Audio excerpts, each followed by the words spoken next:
शंकर पर जल चढ़ाने का जो भाव वर्णित किया जाता है कि हम शंकर को मंदिर में जाकर जल चढ़ाते हैं तो खड़े खड़े चढ़ाएं कि बैठकर चढ़ाएं। बहुत ध्यान देना साहब।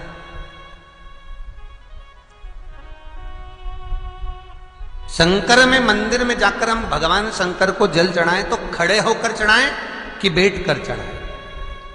अब दो तरह का शिवलिंग है मंदिरों में, दो तरह का शिवलिंग का निर्माण होता है, ठीक है। एक विष्णु शिवलिंग, एक शक्ति पार्वती शिवलिंग।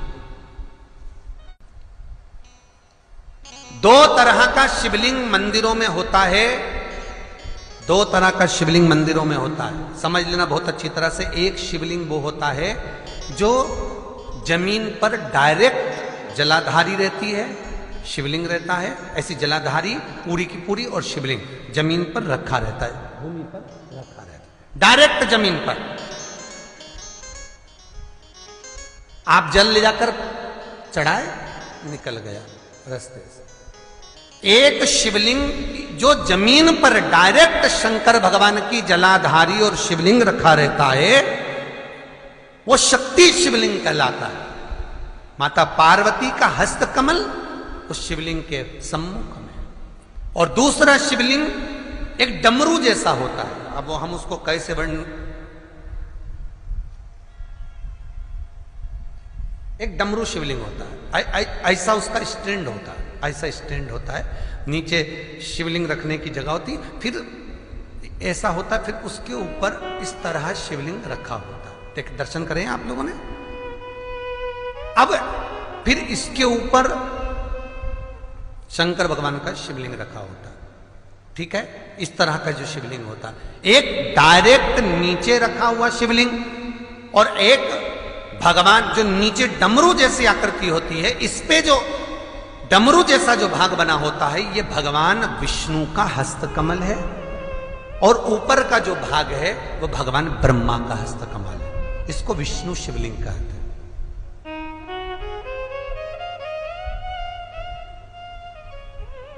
इसको हरीश्वर महादेव भी कहा जाता है। कौन सा महादेव कहते हैं? हरि सर्वेश्वर महादेव। हरीश्वर महादेव भी कहते हैं, हरि सर्वेश्वर भी कहते हैं। तो डमरू जैसा जो शिवलिंग का निर्माण हुआ है मंदिर में, अगर शिवलिंग ऊंचा है, शिवलिंग थोड़ी सी हाइट पर है, ऊंचाई पर है, और डमरू जैसा भाग फिर उसके ऊपर जलाधारी के बाद शिवलिंग निर्माण किया गया है, तो वो विष्णु शिवलिंग कहलाएगा, वो हरीश्वर शिवलिंग कहलाएगा, वो हरिवंश शिवलिंग कहलाएगा, हरीश्वर कहलाएगा। और जो डायरेक्ट सीधे जो रखा हुआ है, 12 ज्योतिर्लिंग के अगर आप दर्शन करेंगे तो कहीं पर भी आपको विष्णु शिवलिंग नहीं मिलेगा, केवल एक नागेश्वर को छोड़कर। कहां पर छोड़कर? जम के बोलिए। केवल एक नागेश्वर, नागेश्वर को छोड़कर बाकी के जितने 12 ज्योतिर्लिंग में शिवलिंग के दर्शन करोगे सब शक्ति शिवलिंग मिलेंगे, सब जमीन पर। आप जितने भी देखेंगे, काशी का देखेंगे, महाकालेश्वर देखेंगे, तो डायरेक्ट जमीन पर जलाधारी बनी है महाकाल बाबा की, डायरेक्ट जमीन पर बनी है, कोई ऊंचाई नहीं है, डायरेक्ट जमीन पर फिर शिवलिंग है। ओमकारेश्वर देख लीजिए, ममलेश्वर देख लीजिए, आप चाहें तो विश्वनाथ देख लीजिए, डायरेक्ट जमीन पर। सोमनाथ देख लीजिए, डायरेक्ट जमीन पर। केदारेश्वर देख लीजिए, डायरेक्ट जमीन पर। भीमाशंकर, वैद्यनाथ, डायरेक्ट। आप वैद्यनाथ जी के लाइव प्रसारण कभी चालू कर देखना, डायरेक्ट जमीन पर, डायरेक्ट। तो जितने भी शिवलिंग हैं सारे के सारे शक्ति शिवलिंग हैं। जो डमरू के भाग पर रखा हुआ है वो हरीश्वर शिवलिंग, विष्णु के हस्तकमल पर जो रखा है, तो शास्त्र कहता है आप शक्ति शिवलिंग का जब जब अभिषेक करें, बहुत ध्यान रखना अपनी जिंदगी में इस प्रसंग को श्रावण के महीने में बहुत ध्यान रखना। आपके आसपास में भी मंदिर हो तो उस पर ध्यान रखना।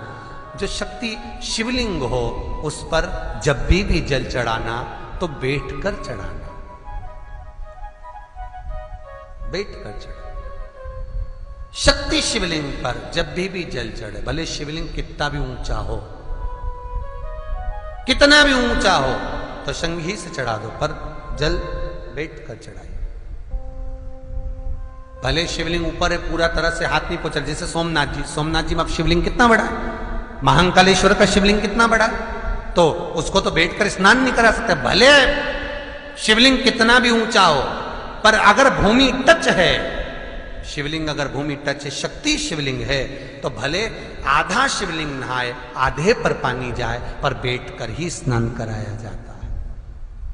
और महाराज यदि हरीश्वर शिवलिंग है, अर्थात भगवान विष्णु के हस्त कमल पर, ब्रह्मा के हस्त कमल पर यदि शिवलिंग है, तो वो शिवलिंग का जब भी स्नान कराएंगे, अभिषेक कराएंगे, पूजन कराएंगे, तो खड़े होकर ही करना है। और खड़े होने का भी तरीका होता है, दोनों चरण बराबर में रखकर कभी भी शंकर भगवान के शिवलिंग का स्नान नहीं कराया जाता।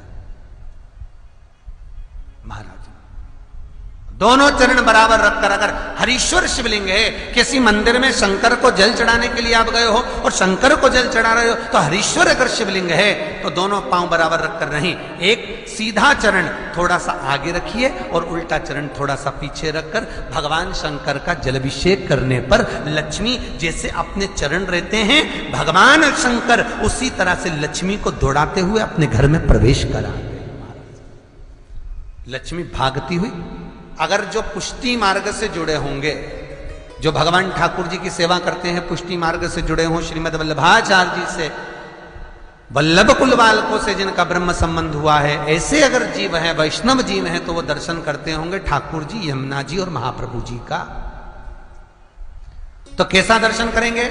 श्रीनाथ जी का दर्शन करेंगे तो दोनों पांव श्री जी बाबा के, मेरे ठाकुर जी के बराबर पर है, नाथ द्वारा वाले श्री जी बाबा के, गोवर्धन नाथ जी के दोनों पांव चरण बराबर। श्रीमद वल्लभाचार्य जी का दर्शन करेंगे तो दोनों चरण बराबर के फोटो में मिलेंगे। पर यमुना जी का अगर आप दर्शन करेंगे, पटरानी यमुना जी का जब दर्शन करेंगे, तो यमुना जी का चित्र का दर्शन करेंगे, तो यमुना हमेशा एक पांव यमुना जी का आगे मिलता है। क्यों? जो वैष्णव ठाकुर का दर्शन करे, श्रीमद वल्लभाचार्य जी के अनुसार भगवत चर्चा करे, उसके यहाँ यमुना भक्ति निरंतर प्रवेश करती जाए, इसलिए भागता हुआ चरण, दौड़ता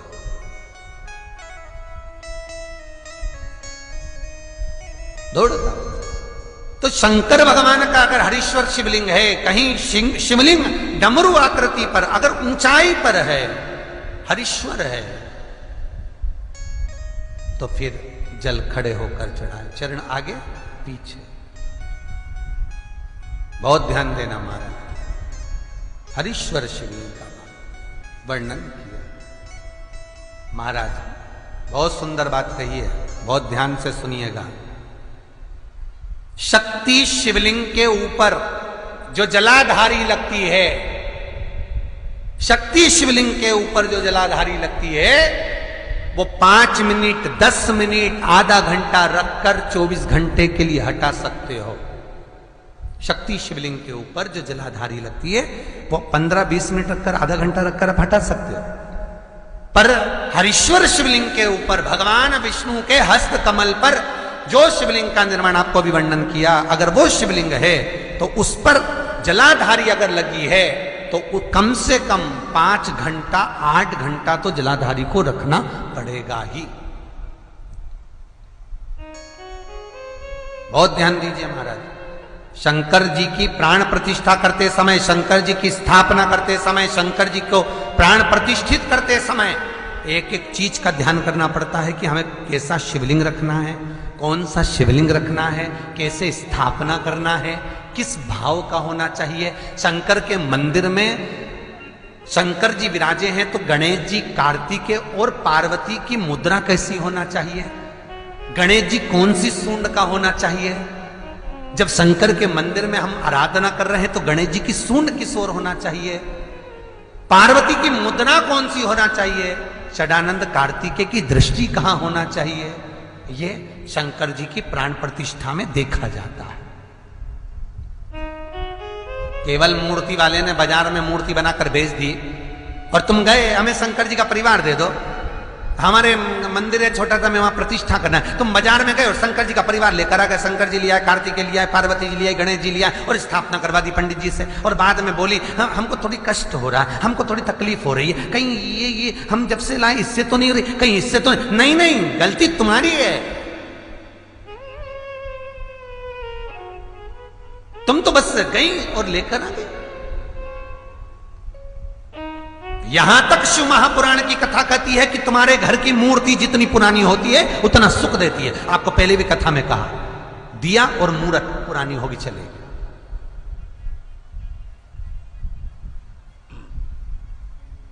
पुरानी एक फैशन चल गया, छोटे से ठाकुर जी नहीं रखूं, बड़े वाले लाऊंगी लड्डू गोपाल, सेवा अच्छे से हो जाएगी। और जो सास के हाथ के वो अब उनको नहीं पूछे तो दुख नहीं होगा, दुख तो होगा। महाराज घर में जेठानी के आने के बाद देवरानी आती है और सास देवरानी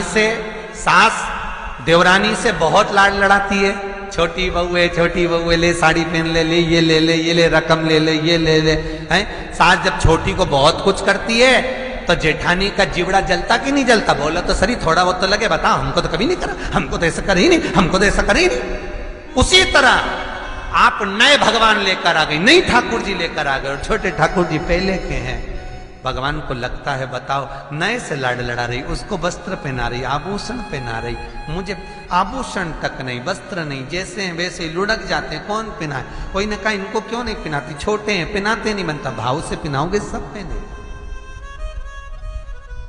शिव महापुराण की कथा कहती है जितनी मूर्ति छोटी होती है, अंगुष्ठ के आकृति से जितनी मूर्ति छोटी होती चली जाती है, उतना सुख प्रदान